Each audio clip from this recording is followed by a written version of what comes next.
Alrighty, guys, welcome back. Earlier, we were talking about Tom Brady, talking about a possible return from retirement, and now we're going to be talking about NFL executive and scouts ranking drafts top quarterbacks. But before we do that, I just wanted to remind you guys that to like and follow the show. We get a number of questions from viewers that come in during the show, so to ensure that your question gets read on the air, I ask that you use the tips and donation link with your question. That link is GSMCPodcast.net. This just puts your question at the top of the list so I can see it, and it also really helps the show. Right. Alrighty. The draft is coming up soon. Yes, it is. This weekend, So, right? I don't look up the draft. I think it's next weekend. Originally, I thought it was sooner than this, but I think it's next weekend. It's coming up. Let's see, when is it? Thursday, April 25th through Saturday, April 27th. So, Okay, so yeah, we have a couple more weeks with soon the though. draft. Yes. So I want to hear this. I took a few notes myself. I kind of did my own little ranking of the top 10 quarterbacks in the draft and kind of Mm-hmm. let's see what they have out there for each one. Okay, so assessments from outside evaluators and information shared by reporters following the college football season shape the initial draft narratives. Anyone can watch game tapes, however, interviews with players or individuals who help teams fill in bios and backstories are one crucial piece of the prospect puzzle that is inaccessible to the public. A narrative shift occurred, online debates often becoming inflamed, talking heads and opinionated fans become swayed or more entrenched. One example is the banter about Michigan's quarterback J.J. McCarthy, apparent rise from mid to late first round pick to joining the top 5 conversation with LSU's Jaden Daniels and North Carolina's Drake Mave, led Drake May, by yes. Led by General Manager Adam Peters and Coach Dan Quinn. The Washington Commanders have remained mum about their plans for the second overall pick. That makes life tricky for the mock draft community and national newsbreakers, sanity-seeking reporters, and more importantly, teams picking after Washington. The quarterback-needy New England Patriots have the third selection. 17 sources shared their takes on the top passing prospects in this year's draft. The combined ranking used a 5-3-2-1 scoring system with first place voters in parentheses. So I'm just going to give you the list. So they have Caleb Williams at 1, who is USC with 78 points, 14 first place votes. We Okay. have Jaden Daniels at 2 and LSU Oh, with 50 okay. points and 3 first place votes. Then we have Drake Mave Drake May. at from North Carolina with 24 points. Then we have J.J. McCarthy at number 4 in Michigan with 23 points. Then we have Michael Penix Jr. from Washington with 8 Mm-hmm. points. And then we have Bo Nix at number 6 from Oregon with 3 Pretty points. standard. Okay.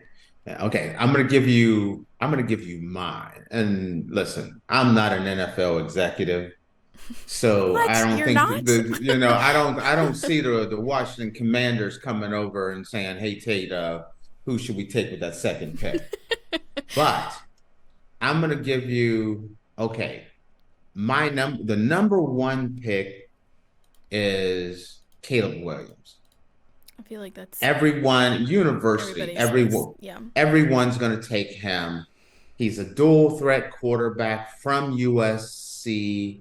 Hmm. He's accurate, he can move, he can run. Uh, some of the concerns on him is one, he's not a big guy. Hmm. And so that's his height is an issue. Some people question his decision making.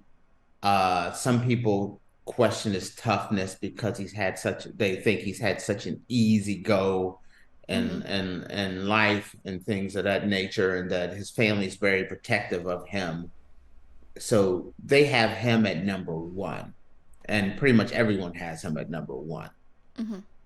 Here's where I have been saying this, and this is where everyone in our production team for the last few months have disagreed with me on. I have JJ McCarthy as number two. Okay. JJ McCarthy played for Michigan. He didn't put up the gaudy stats because Michigan was a run first type of Mhm. team. But what JJ McCarthy showed was the most important thing is what Tom Brady has, Mhm. a good mind for the game. Uh, incredibly tough minded, poised under pressure, can handle adversity. He has the height. They worry about the weight, but he put on weight. Uh, Weight's gonna come on over time, so I don't worry about the weight. Um, he's a lot more athletic than people realize, and I mean, hand size, anticipation, arm strength. He has it all. Mhm. That's my number two guy. Now, I have uh, I have Drake May from North Carolina, number three. Uh, he's a precision passer, excellent under pressure, athletic. Um, he has like Drake May could easily have the potential to be a megastar in football. He has that the ability if he lands with the right team to just light up the NFL. He's a Mhm. definite NFL caliber quarterback. So that's my number three. Jaden Daniels from LSU, which we had him flipped. Yep. Uh, I had LSU. Jaden Daniels number what, four? Mhm. Um, Great playmaking ability. Uh, the big concern and why I almost made Jaden Daniels a little bit lower is I don't know how well he's going to adapt to the NFL game, NFL offenses. Uh, you know, he's a very durable guy. Uh, he can break a game open. Lot of he can be that highlight reel type player. Mhm. Then I look at my number five is Michael Penix Jr. I like him a lot. Michael Penix Jr. went through all year, the entire season undefeated. Uh, he's that prototypical type NFL quarterback. If this was some years ago, I think he would have been the number one quarterback in this draft Mhm. because he's that pocket quarterback that handles pressure well, works within the system, can make huge plays with his arm. He's a lot more athletic than people realize. His big concern is, can you keep him healthy? Right. That That was mentioned. They said some were freaked out by his injury history Yes, before the he's past two seasons. So. exactly. You can bang. You can if you beat up on him, you don't know what you're gonna get. Mhm. I had Bo Nix next. Bo Nix, how do you say anything bad about Bo Nix? The only team Bo Nix this year had two losses, all to the same team, Mhm. Washington. If you take Washington off their schedule, they may be the number one team in the nation. Mhm. Oregon was incredible this year, and he was a big part of it. He put up gaudy numbers, he put up huge numbers. He can hit pretty much every route on the route tree, from the deep ball to the end routes, everything along the sidelines. This guy can do it all. If he lands with the right team, with the right protection, he could be the steal of the draft because I got a Mhm. strange feeling he's gonna slide quite a bit. And someone, when you hear Faith that someone's gonna slide in the draft, that sounds like a bad thing, doesn't it? Yeah. Like, okay, wrong. That is the best situation possible. The NFL draft is set up so the best team gets the last pick. The worst team gets the first pick. Hmm. Well, if you're going early, you're going to a team that has problems. Right. Not enough playmakers, not enough defense, not enough protection up front, offensive line. But you start sliding to the good teams. It's kind of like Aaron Rodgers sliding to Green Bay, put him in such a great situation. Tom Brady sliding to New England. And so a lot of times those players that slide, they end up in a much better situation. And I feel like Bo Nix is one of those guys that could totally, totally slide Hmm. and become a steal in the draft. There's some other guys, Spencer Rattler from South Carolina. Now like, I don't like the first six guys. I think they can all be incredible players in the NFL. Hmm. Spencer is that guy that has potential. You bring him in as, let him set 2 or 3 years and maybe could turn into something special.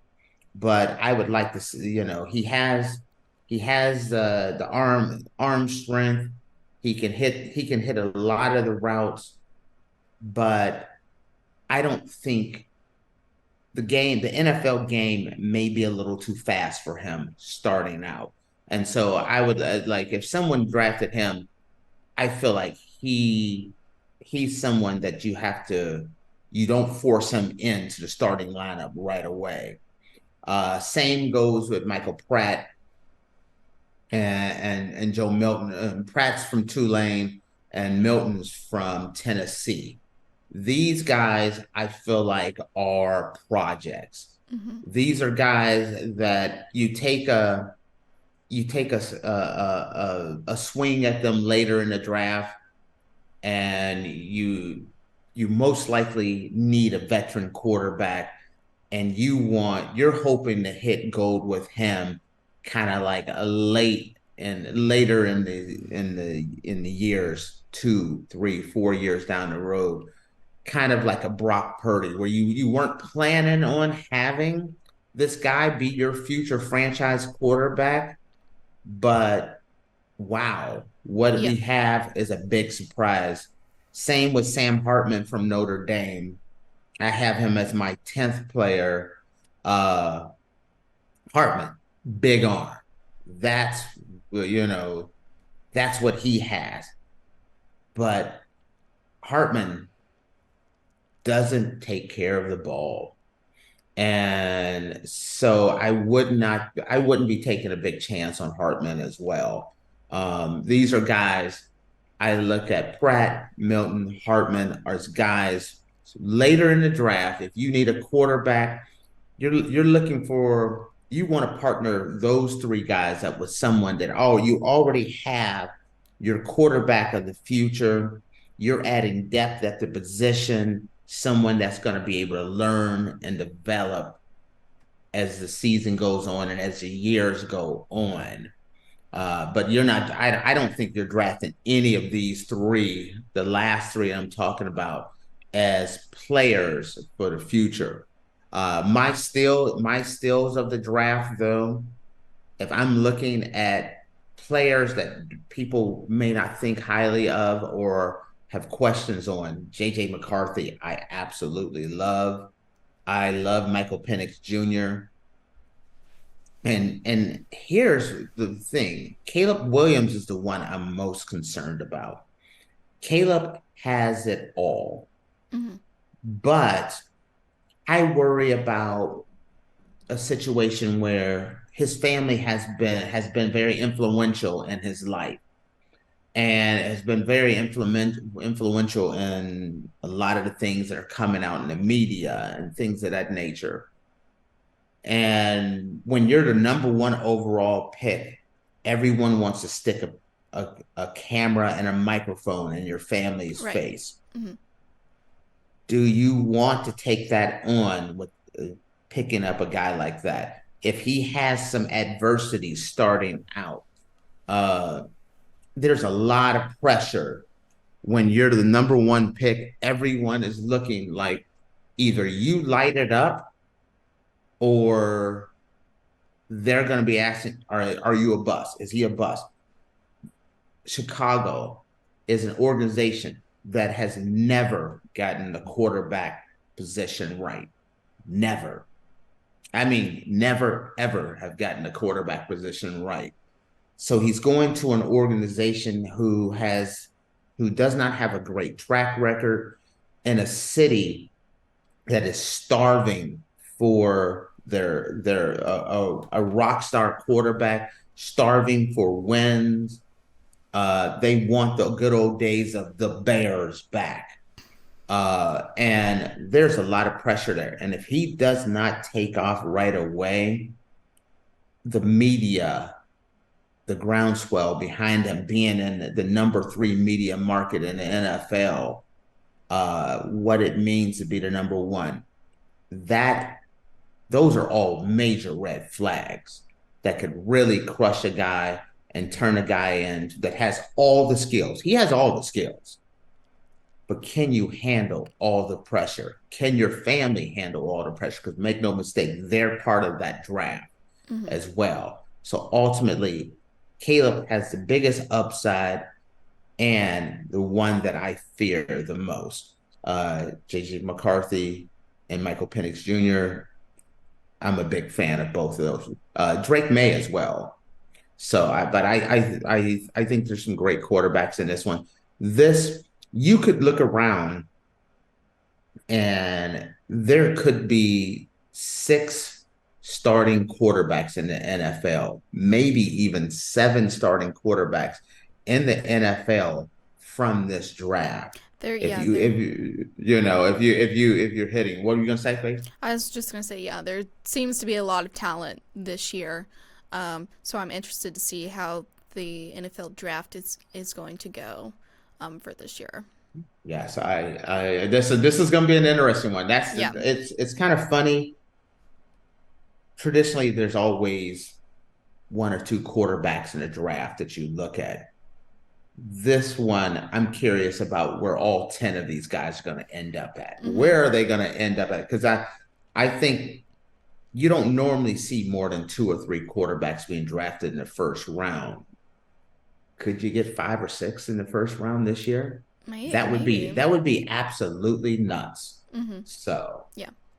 Alrighty, guys. Well, with that, we are going to take a short break, and when we come back, we're going to dive into our Friday special of Florida Man Stories. So make sure you guys stick around, and we'll be back in a minute.